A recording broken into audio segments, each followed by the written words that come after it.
What's up, everyone? Welcome to this day in Philly sports history for September 20th, 2022. And happy winning Tuesday from the Eagles game yesterday. They looked pretty darn good, if you ask me. Offensively, I think they moved the ball well. Hurts definitely looked very comfortable, like he was leading the team. And again, I mentioned this the last time, or one of the last times. He didn't look like a game manager. He looked like a quarterback. Some of the throws he was making were on point.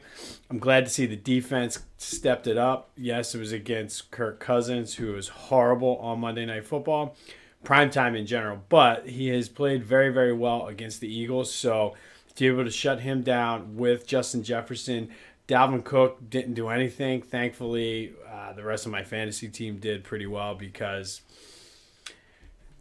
pretty much shut him down. But they're looking good. Definitely looking forward to next week. We won our bet. They covered the -2.5 very, very easily. So that makes us 1-1 on our Eagles bets this year. But today, for this day in Philly sports history, we're going to go way back to 1964. And I know this might seem like it's way, way back and not very relevant. However, in 1964, on this day, the Phillies defeated the Dodgers 3-2 in LA. It was their 90th win of the season. They were tied at that point for the most wins in the majors. They had a 6.5 game lead over the Reds and the Cardinals in the National League with 12 games left. And the way things worked back then, if you were in first place in your league, the National League or American League, you went to the World Series. There was no playoffs at all. That changed, I think it was 68, 69, somewhere later in the decade it changed when they switched to two divisions and expanded. However, at that point in time, 6.5 games with 12 left, and it looked like things were good to go for the Phillies to go to the World Series and play the Yankees in a rematch of the 1950 World Series. However, the reason we're bringing this up is because this was back in 1964 on this day. It was the last time the Phillies won a game in September. They lost 10 straight games after this, blew the lead, which is seemingly insurmountable, and ended up in second place. Is this the worst collapse in Philly sports history? I mean, I think without a doubt it is. I personally think it could be up there with some of the biggest ever.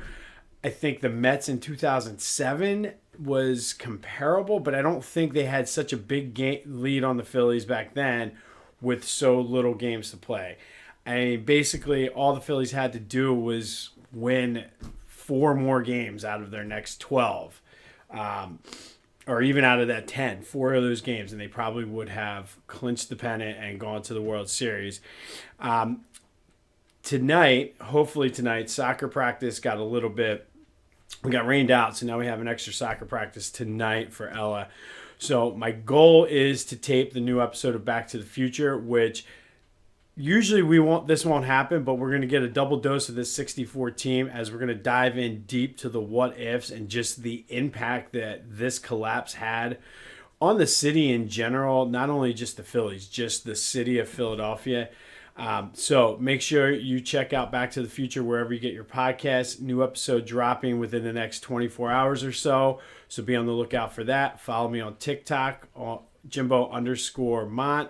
Same handle on Twitter.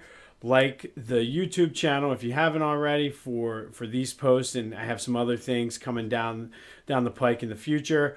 But go have a Tuesday. Go Birds. And hopefully we can avoid a September collapse with the Phillies. They're still hanging on. They're 2.5 games right now up on the Brewers for that final wild card spot. They're still only half a game behind the Padres. Big series coming up this week. So hopefully they can get back in the win column. But again, enjoy your Tuesday. Until next time, I'll see you when I see you.